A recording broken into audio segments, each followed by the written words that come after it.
many of our competitors thought that as a firm, we weren't deserving of opportunities because we were owned and led by a woman. You can attest about how many times we've gone to meetings and people will roll up on you thinking that you're the brains and the beauty behind the operations because you're a man. Is that or is that not the case? Several times.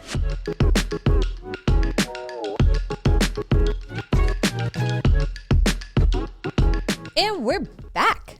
Welcome to the latest episode of Commerce and Chill. I'm Jessica Johnson Cope. I'm Waleed. Hi, Waleed. Hi, Jessica. What's good? Fucking long week. Everything's good, though. Why is it so long? Look at me. Do I look like I've slept in at least a couple days? It's a lot going on. People not doing what they're supposed to be doing. Some people doing what they're supposed to be doing.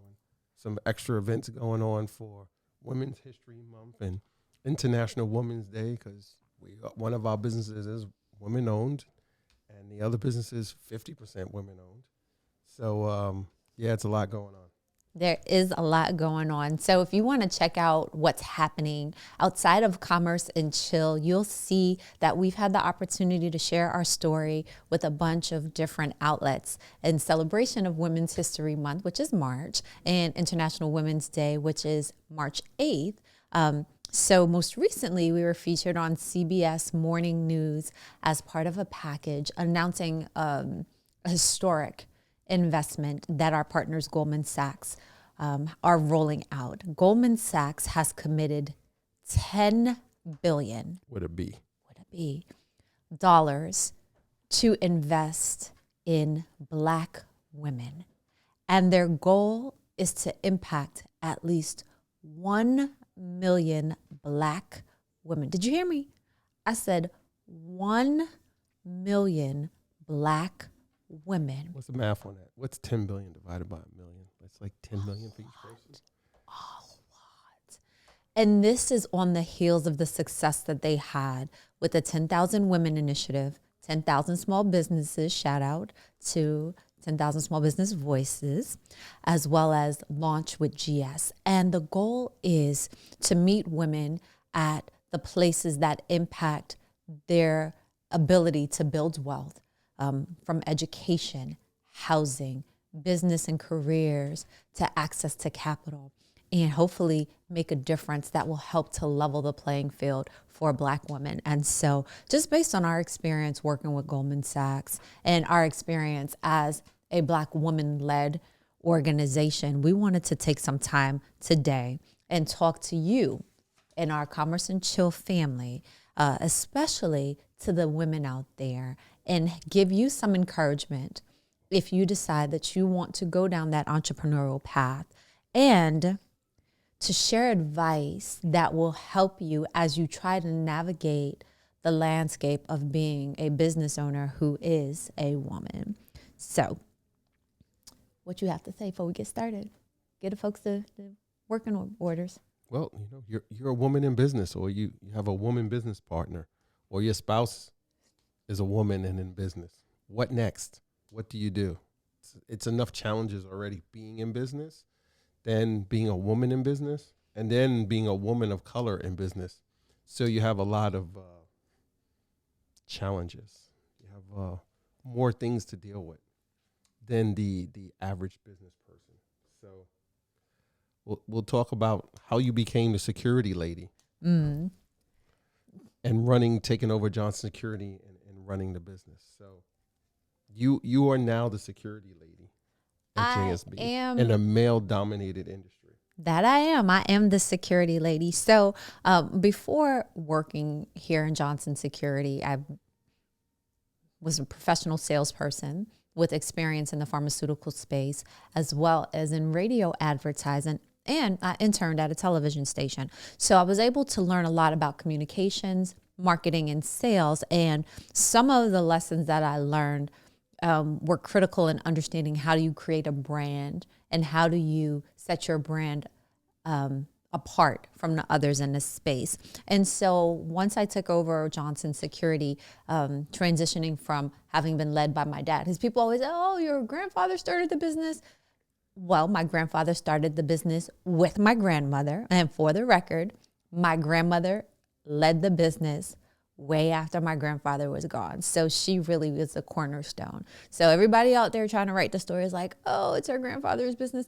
Not negating what he did, but Dorothy Johnson, she really was the foundation, the true cornerstone for Johnson Security. And then even they're like, oh, well, it was her dad's company.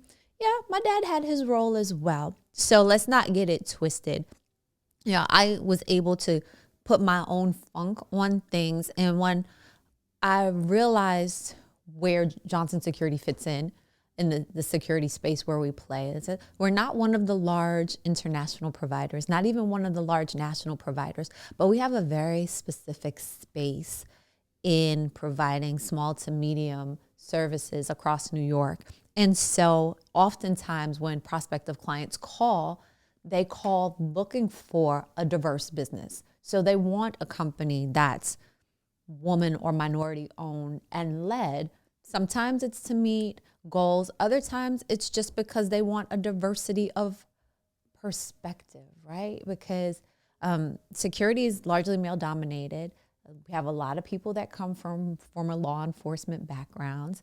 And so there seems to be a common mindset around the other business leaders.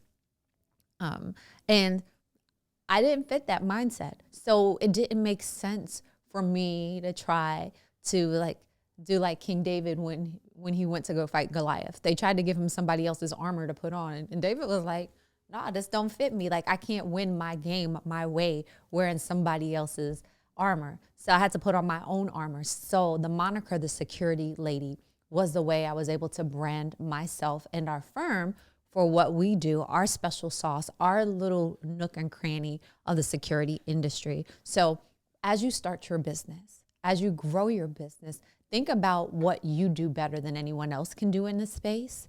And how do you communicate that in a word, in a phrase? Tie that into your brand. That's a great way to start, especially as a woman in business. So what are some of the challenges you faced as a woman owning a business in a male-dominated industry? I say the biggest challenge is people's perception. And it may not have been everyone's, but there was enough of a perception that, number one, I was young. This was over 10 years ago. So if you think I look young now, imagine how I looked over a decade ago. It was like, oh, she's taken over from her dad. She doesn't know what she's doing. And then it may not have been stated, but it was understood. Like, she's a girl. Like, we don't really play with girls. So what perceptions you think people got? Because it's a woman of color running a business that's typically dominated by males, and I would dare to say Caucasian male industry. I would say that there were men out there who thought I didn't know what I was doing and that I wasn't going to be successful. And I guess they figured that after a while I would just tap out and they would be able to get whatever opportunities were out there. I guess a good way to put it is many of our competitors thought that as a firm, we weren't deserving of opportunities because we were owned and led by a woman. You can attest about how many times we've gone to meetings and people will roll up on you thinking that you're the brains and the beauty behind the operations because you're a man. Is that or is that not the case? Several times, and which is it's utterly disrespectful and just shows the lack of respect that goes on in some industries, and I'd say in a lot of industries, just in the business community, for women-owned and women-led businesses, and just for women in general. But you talk about perceptions. What about, you talk about competitors. What about on the client side? Because the client is really important because that's who we get our business from. So what kind of, challenges or perceptions did you run into on the client side trying to get new business as a woman-owned and led firm, and not even excluding businesses who were just clients who were looking to hire us because we were woman or minority owned, so they could meet their goals for diversity. Just in general, what'd you see? I would say that it was a little bit easier on the client side because of the communication. I think that we could clearly communicate our value proposition to prospective clients, and we were easy to talk to. We seemed like we were easy to work with. So I don't think that there was as much of a negative perception from the people who were writing the checks. Right. But when it comes to checks, I think that there are also challenges for women-owned businesses. I'm not going to say all banks, but the data shows that women are less likely to get funding for their business, and that minorities are even less likely than women to get funding for their business. What are some of the challenges that you've observed as being part of the leadership and operations here at Johnson Security? I don't want to say if it's a challenge, but it's just a lack of respect for women-owned and women-led businesses in certain arenas. And I think even as a whole, thank goodness there's been, a lot of change in the air over the years, but it's clearly not where it should be. I think they get discounted for numerous reasons. They're looked down at. I've just, seen it in different events that we've gone to, whether it's for RFPs or even with some potential clients. They have these walkthrough processes, and you see your competitors are there with you, or whatever you want to call them. They're there with you. People who happen to play in a similar sandbox as us. I wouldn't say they're competitors, but you see it, and how they look, how they act. Some come up and greet you and hug you. And some, look with contentment, or, I'm above them, or she's beneath me. So I find it's a lack of respect as a whole. And women who own elite businesses shouldn't let that discourage them or hold them back. Because at the end of the day, if you look at some of the people who are in these positions or in these roles that are showing the lack of respect, or discounting a woman-owned business, or discounting a woman who's leading a division or a region or a department, whatever the case might be, I'm willing to bet it probably ties back to something personal for them. So they probably have very little respect for women in their personal life, or they have some kind of gender-specific roles that they grew up with in their household, where the woman has to play the back seat while the man runs this and the man does that. And they carry it over into their professional career and, into the workplace. And that's not a place for it. If you want to do that at home, that's your personal business. That's how you choose to run your house, respect. But in a workplace, it's a fair game for everybody. And the other piece I see is, when you talk about the challenges, is there are some businesses out here where they're perpetrating a fraud. They're not really women-owned businesses. They're men-owned businesses, but they put a woman as a figurehead so they can get their credentials, they can get the certifications to be a woman-owned business, so they can try and capitalize on some of the opportunities out there that are just for women-owned and women-led businesses. Now, why would you go and say that, Cope? You know that's not the truth. It's a fact. It's the truth. And I'm like, if you have to perpetrate a fraud to try and get an advantage, get your business ahead, you know what? That's what you want to do. Respect. But you know what? Shame on you. Like, if you're a male and you can't build your business on your own in this society, in America, in this capitalistic society, like, I don't know what to tell you. That the fact that you'd be like, all right, let me put my wife or my sister or someone else up as the figurehead so we could get women-owned status. Like, shame on you, man. Just shame on you. Because there's enough out here. The fact that you would have to even put yourself in that category, and it's not a true designation for your business, to take away from another business who's truly in that category, who's truly certified, who's truly struggling, because it's not a level playing field, to benefit from those resources, and those resources and programs and funding, whatever that's put out there for women-owned and women-led businesses. So yeah. So those are a lot of challenges. And do you think that the men that you encounter when we're doing business, either for Johnson Security or for the Soapbox, that they realize that they may have some biases that come across because they see? Yeah. And some of it's probably cultural. Like, good example is Harvey and I are dealing with a vendor, one of our vendors now at the soapbox, and she repeatedly reaches out to him by text, by calling, sometime email, and it's a lack of response. But then when they want something from us, aka payment, it's like rapid fire text, email, calls, like repeatedly. But she'll reach out to them, nothing happens, or very little communication, or she sees them and like, hey, and then they're like, whatever, whatever.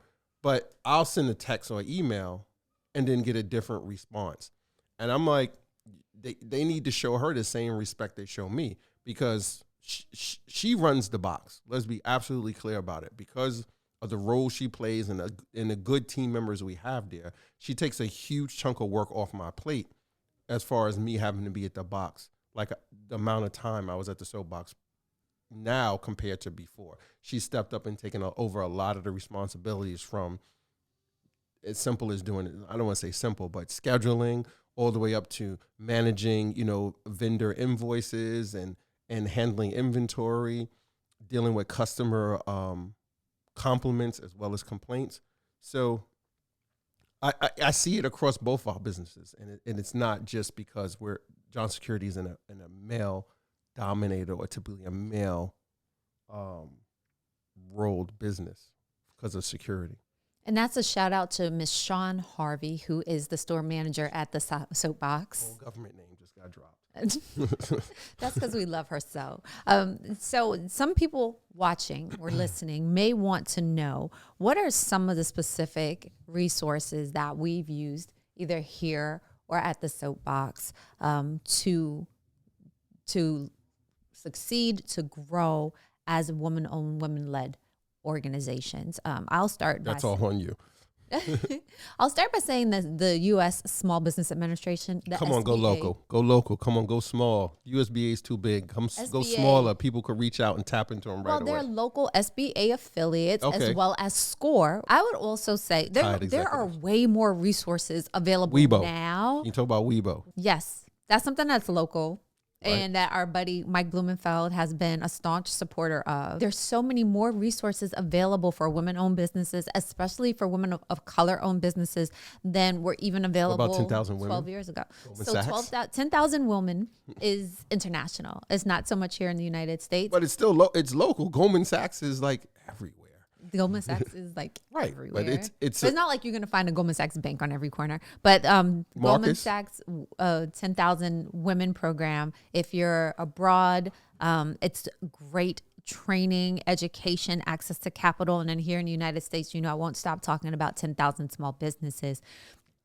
There's also Essence Enterprises and Rich Dennis. They have a lot of support available. And Rich Dennis founded Shea Moisture. And so he sold the business and then reinvested a large portion of the earnings from the sale into Black women-owned and women-led businesses. I'd also say the Tory Burch Foundation. If you're not familiar with Tory Burch, wake up. She's, perennially on Oprah's favorite thing list, the ballerina slippers and all of her interesting and beautiful designs. But she is a champion for women-owned businesses and has leveraged her experience as a business owner to create a foundation to pour into other women business owners. So they have a significant amount of programming resources, especially if you're in design, if you're in beauty, if you're in retail.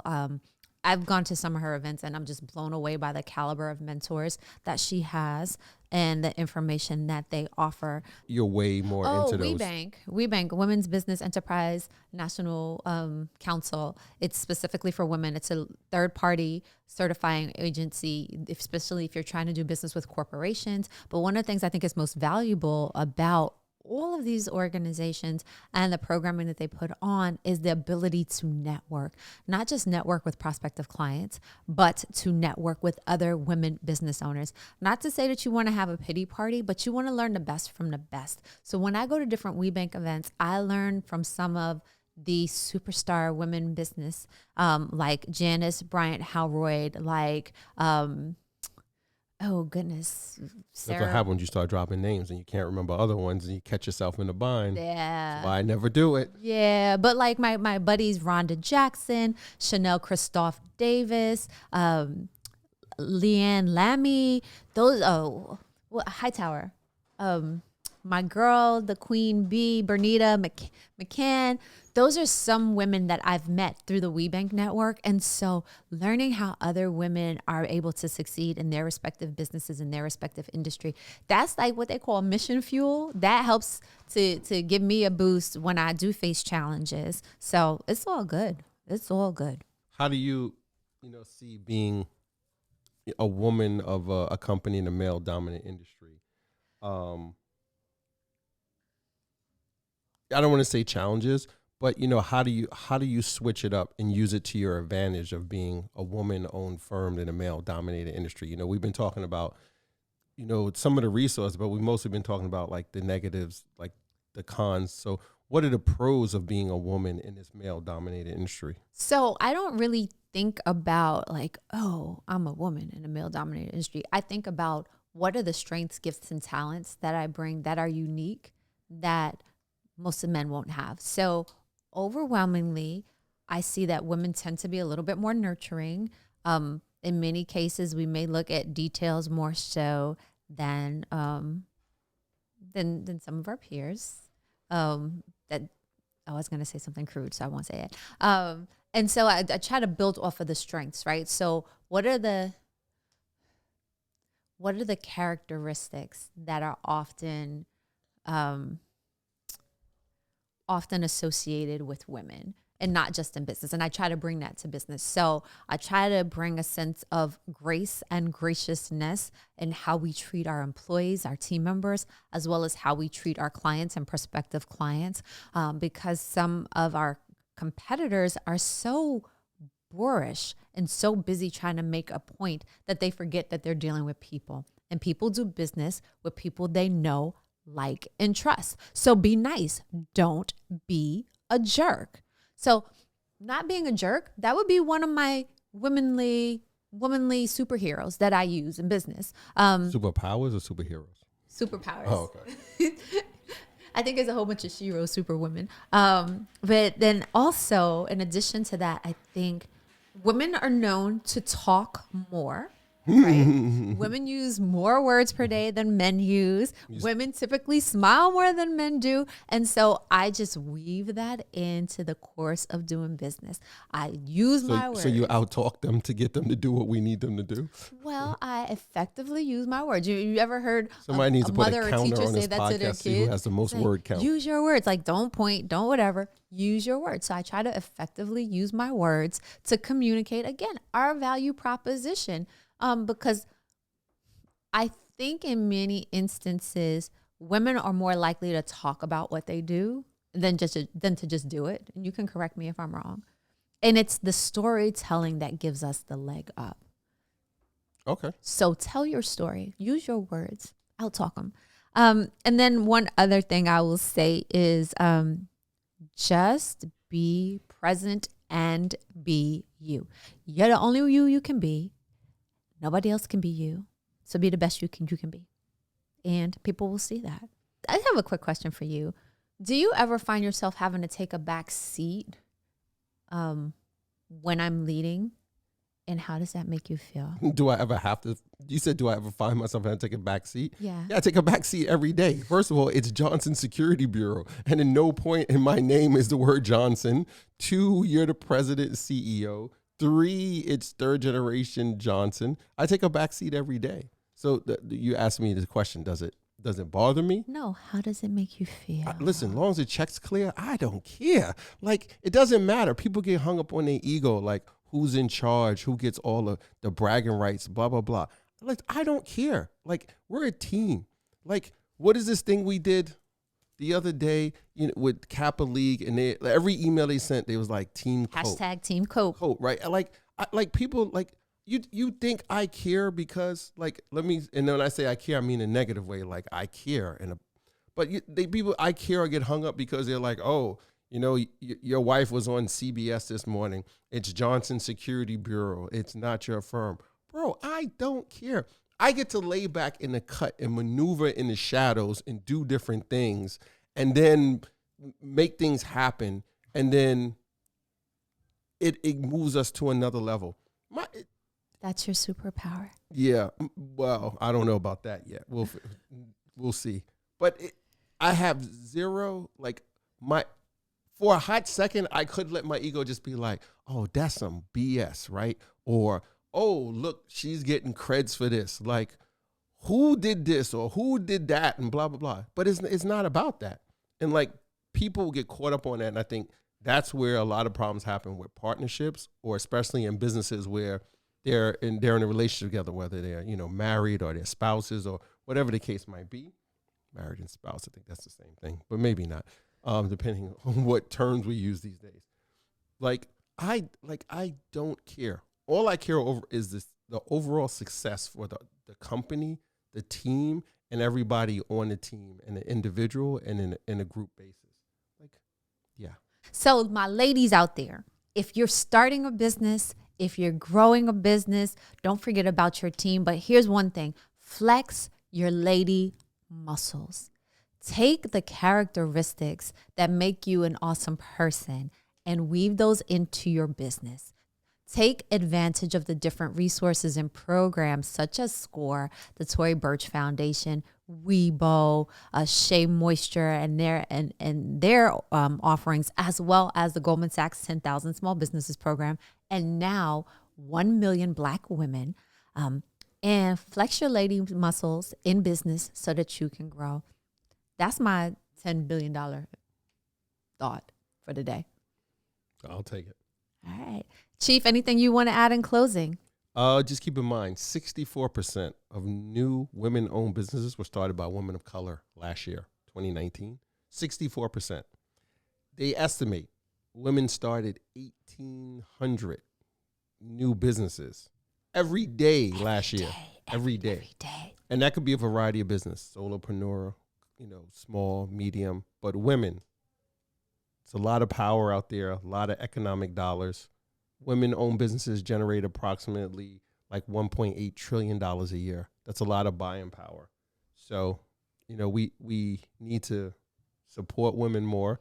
And, with $1.8 trillion worth of revenue a year, women-owned businesses should hook up and do some stuff together, because that's a lot of dollars generating through a community that they can have a huge impact on. And overwhelmingly, the statistics also show that women control the spending for households. I want to say that's a whole nother I conversation. think 75% of household purchases are controlled by women. Unless you're in a household where you split the bills. And on that note, thanks for you for stopping by. Happy Women's History Month. I hope you had a great International Women's Day. And we are all about the ladies. Ladies, thank you for showing us some love. We show you some love back. Hit us up with some comments in the DMs. Show women in your life some extra love for Women's History Month. And buy from women, buy from Black women. And remember, when you invest in Black women, you always get a positive return on your investment. I got nothing to say behind that. All right, let me go invest something in some Black women so I can get a positive return, because I need to grow my portfolio. I'm going to leave that at the front of the church. This has been Commerce and Chill. We'll see you next time.